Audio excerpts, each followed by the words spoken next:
नमस्कार दोस्तों, स्वागत है आपका अपने YouTube चैनल सिविल एजुकेशन में। और यहाँ देख सकते हैं दोस्तों कितनी बड़ी राफ्ट ये रेडी हो रही है। और फिर राफ्ट के बाद आप कॉलम करते हैं, कॉलम के बाद फिर आप सीधे स्ट्रक्चर करते चले जाते हैं एज पर ड्राइंग के हिसाब से। और आज की वीडियो में सबसे बड़ी बात आपको एक चीज़ पता चलने वाली है कि आप किस वैल्यू को किस टाइप से लिखें। कि कभी भी होता है दोस्तों कि जब आप कभी कंपनी लीव करके चले जाएं तो जो दूसरा पर्सन आए आपकी जगह पे या फिर जिसने आपका काम हैंड ओवर लिया है वो इजीली उस वर्क को समझ सके और कैसे इस प्रॉब्लम को दूर किया जा सकता है या फिर कैसे आप इसको सॉल्व कर सकते हैं इजीली। और आप साइट पे जब फाइनल चेकिंग हो जाती है तो पोरिंग के समय आपको क्या क्या देखने चाहिए, पोरिंग से पहले आपको कौन कौन से डॉक्यूमेंट्स बनाने चाहिए और कैसे इनका प्रिपरेशन करना चाहिए। तो ये टोटल प्रैक्टिकल सिविल इंजीनियरिंग के बेस पे है दोस्तों। और जो भी आपको यहाँ बताया जा रहा है टोटली बेस्ड ऑन एक्सपीरियंस है। जैसे ये स्लैब की एक आपको ड्राइंग दिख रही है, आप क्या करते हैं शुरू में स्लैब रेडी कर देते हैं, सारा कुछ रेडी हो जाता है, क्लाइंट को ऑफर देते हैं कि हाँ चेकिंग के लिए, चेकिंग भी आपकी हो जाती है। फिर चेकिंग से कंक्रीटिंग के बीच जो कंक्रीट आप स्टार्ट करते हैं उसके बीच में क्या क्या प्रोसीजर होते हैं, क्या होना चाहिए, वो आप बिल्कुल इजिली यहाँ पे समझ पाएंगे दोस्तों। और ये बिल्कुल साइट के लिए बहुत ही ज्यादा फायदेमंद होने वाली है कि आप कैसे प्रिपेयर कर सकें। क्योंकि एक सिविल इंजीनियर के लिए डॉक्यूमेंट भी बहुत बड़ा इंपॉर्टेंट पार्ट होता है। यदि आप कितना भी काम करते हैं और आपके डॉक्यूमेंट्स में कुछ यदि कमी रहती है या फिर कुछ प्रॉब्लम रहती है तो वर्क में किया गया काम पूरी तरह से उस डॉक्यूमेंट पे शो नहीं हो पाता है दोस्तों। आज के वीडियो में यही एक स्पेशल आपको बताने वाला हूं। और वीडियो जरूर पसंद आए तो लाइक करें, सब्सक्राइब करें, शेयर करें।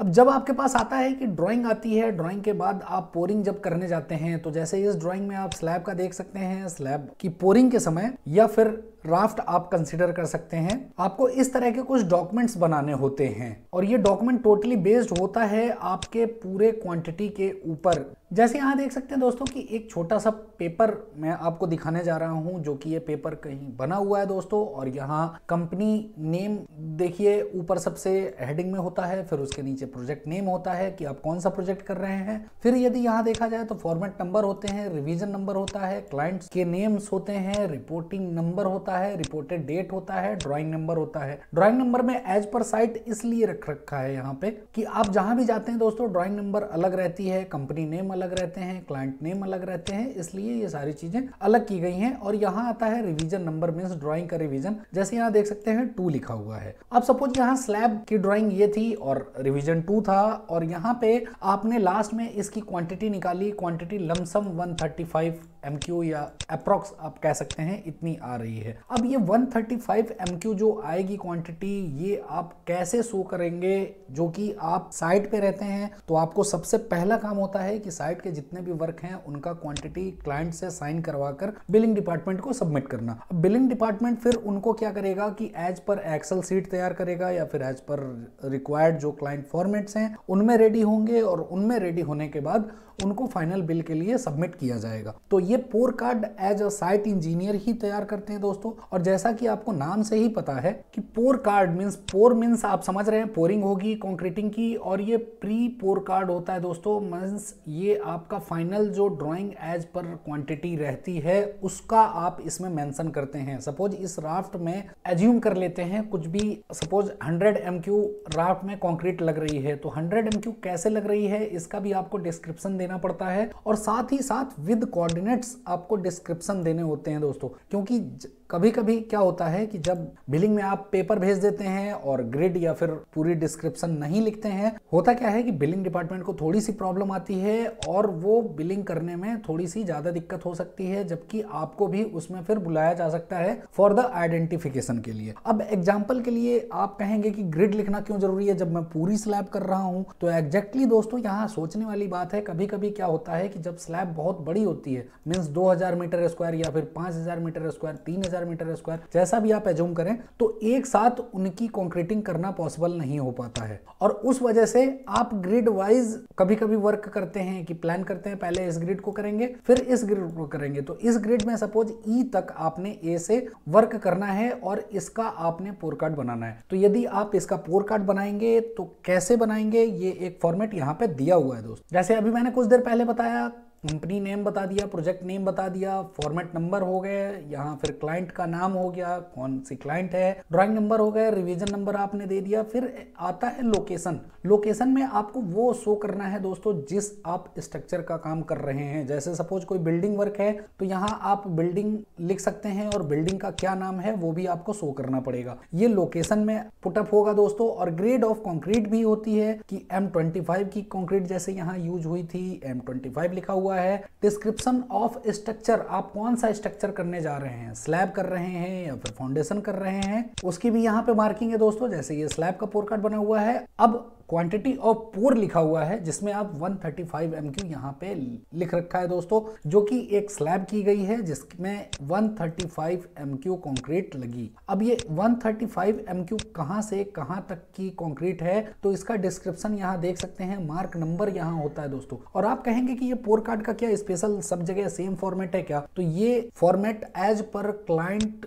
के ऊपर डिपेंड पड़ता है दोस्तों। कभी कभी क्लाइंट में अलग फॉर्मेट भी होते हैं क्योंकि कहीं एक पोर कार्ड पे ही सबका साइन होता है और कहीं कहीं क्लाइंट और कॉन्ट्रैक्टर और सब कॉन्ट्रैक्टर तीनों के अलग अलग पोर कार्ड बनाए जाते हैं। तो ये आपने देख लिया। फिर मार्क नंबर में आपको ये शो करना पड़ता है कि किस मीटर की स्लैब है। सपोज ये 34 मीटर की स्लैब थी, वहां 34 मीटर लिखा हुआ है। ग्रिड मैंने आपको बताया दोस्तों कि B2FX 15:16 और EX2FX 13A216 मीन्स ये एक रेक्टेंगल फॉर्म करता है कि जब सपोज B2FX जाएंगे 13:16 का मार्क है। फिर सेकंड जो है EX2FX 13:16 मीन्स एक ये रेक्टेंगल फॉर्म करता है जो कि ग्रिड आपको शो कर रखा है कि इतने के बीच की ये पूरी क्वांटिटी की गई है। और ये जस्ट जब आप चेकिंग करवा लेते हैं क्लाइंट से तभी आपको इस पोर कार्ड को साइन करवाना पड़ता है दोस्तों। फिर आप कंक्रीट स्टार्ट करते हैं। और पोर कार्ड में टर्म्स आते हैं जैसे डिस्क्रिप्शन आप यहाँ देख सकते हैं, सीरियल नंबर लिखा हुआ है। अब मेंबर क्या है यहाँ पे, मेंबर देखिए स्लैब लिखा हुआ है। सेकंड जो आते हैं एंटी टर्माइट ट्रीटमेंट। अब एंटी टर्माइट ट्रीटमेंट क्या होता है दोस्तों, इसका भी एक मैं वीडियो आपके सामने लेके आऊंगा जो कि पिक के माध्यम से आपको समझाऊंगा कि एंटी टर्माइट होता क्या है, क्योंकि जो नए नए हैं या फिर फ्रेशर्स हैं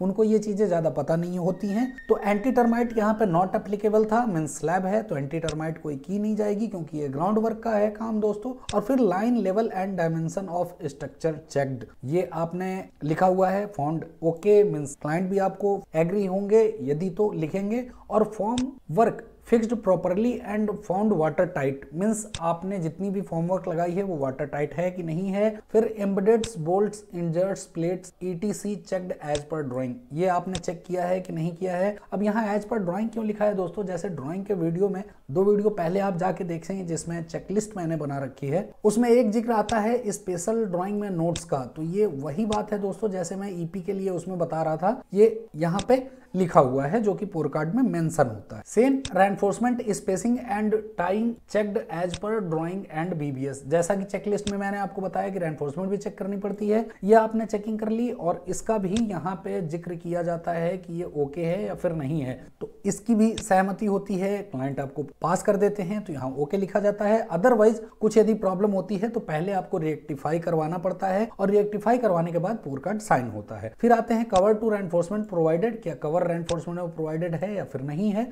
ये चेकलिस्ट के हिसाब से ही ये फॉर्मेट तैयार होता है दोस्तों हर एक जगह पे। अब इतनी चीजें हो गई, फिर रिमार्क्स में यहाँ आप डिस्क्रिप्शन दे सकते हैं। यदि सपोज फ्लैट स्लैब है तो आपका तो सीधे L/B = एरिया वाला कैलकुलेशन चलता है, लेकिन यदि आपका कुछ बीम है और भी काफी सारे स्ट्रक्चर हैं उसमें तो आपको इस डिस्क्रिप्शन या फिर रिमार्क्स में उनकी वैल्यू आपको पुट करनी पड़ती है डायमेंशन वाइज एंड वॉल्यूम भी। और ये टोटल वॉल्यूम जो आपका पोर कार्ड का टोटल वॉल्यूम है उसके बराबर होना चाहिए, मींस 135 MQ ऊपर लिखा हुआ है तो यहाँ भी टोटल जो क्वांटिटी आएगी 135 MQ आएगी और इसी क्वांटिटी को ऊपर पुट किया जाएगा। अब सीधे नीचे आते हैं, फिर यहाँ कंपनी नेम होता है, मींस जो आप काम कर रहे हैं उनका इंजीनियर्स का नाम यहाँ पे नोट होगा, सिग्नेचर होगा, डेट होगा, किस डेट को आप पोर कार्ड साइन करवा रहे हैं। फिर क्लाइंट नेम होंगे, सेम क्लाइंट नेम में कोई भी क्लाइंट हो सकती है, उनके इंजीनियर्स का नाम होगा, उनका सिग्नेचर होगा और यहाँ पे डेट डाली जाएगी। तो इस तरह से ये पोर कार्ड रेडी होता है दोस्तों। और ये साइट का आपका बिल एक तरह का शो करता है कि आपने साइट पे क्या क्या काम किए हैं, किस मंथ में या फिर कैसे। और ये बहुत ज्यादा इंपॉर्टेंट डॉक्यूमेंट हो जाता है फॉर द बिलिंग पर्पस, आपके लिए भी और क्लाइंट के लिए भी। तो अब इस वीडियो में दोस्तों इतना ही, नेक्स्ट वीडियो में मिलते हैं। आपका बहुत बहुत धन्यवाद इस वीडियो में बने रहने।